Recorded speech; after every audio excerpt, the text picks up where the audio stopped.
अगर आप third question में देखा जाए, मेरे पास एक राइट ट्रायंगल दी गई है, ठीक है, जो कि ये वाला एंगल किसको रिप्रेजेंट कर रहा है, 90 डिग्री को, ये वाला एंगल। अब इस एंगल को उसने कोई भी नाम नहीं दिया हुआ, इस एंगल को कोई भी मतलब कि नाम नहीं दिया हुआ है, तो ये मेरे पास क्या शो करेगा। तो यहाँ पे बच्चों मेरे पास कोई भी एंगल रिप्रेजेंट नहीं हो रहा, तो यहाँ पे मेरे पास वैल्यू आ रही है tan, एंगल को रिप्रेजेंट नहीं, तो आप किस एंगल को रिप्रेजेंट करेंगे यहाँ पे बच्चों, थीटा को। किसको करेंगे भी, थीटा। तो सॉल्यूशन में लिखेंगे, तो यहाँ पे मेरे पास वैल्यू दी गई है सारी, आपने एंगल फाइंड करना है थीटा। सिंपल फॉर्म में अब सिर्फ सिंपल ही थीटा ही फाइंड करेंगे, ठीक है।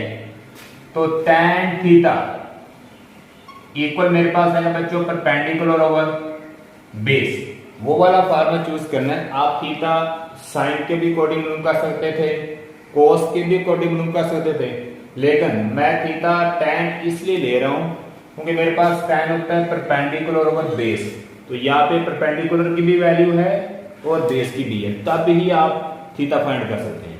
अगर मैं साइन चूज करूंगा, बिलफर्ज कर लें कि मैं यहाँ पे लिख रहा हूं साइन थीटा इक्वल आएगा परपेंडिकुलर ओवर हाइपोटेन्यूज।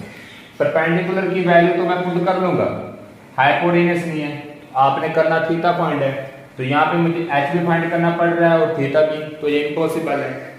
इसलिए आप कौन सा लगाएंगे भी, tan ही यूज करेंगे, tan के अकॉर्डिंग आप वैल्यू निकाल सकते हैं। तो देखो बच्चों यहाँ पे थीटा के अकॉर्डिंग ये परपेंडिकुलर है, ये 90 डिग्री के सामने हाइपोटेन्यूज, और ये क्या आ गई बेस। परपेंडिकुलर कितना आ रहा है 72, बेस कितना आ रहा है बच्चों 100। इधर क्या आ रहा है tan थीटा, tan को उधर कन्वर्ट करेंगे, किसमें चेंज होगा भाई, इनवर्स में। किसमें चेंज हो जाएगा भाई, tan उधर जाके इनवर्स में। आप बच्चों इसका इनवर्स लें तो मेरे पास एंगल थीटा की वैल्यू सोल्व हो जाएगी।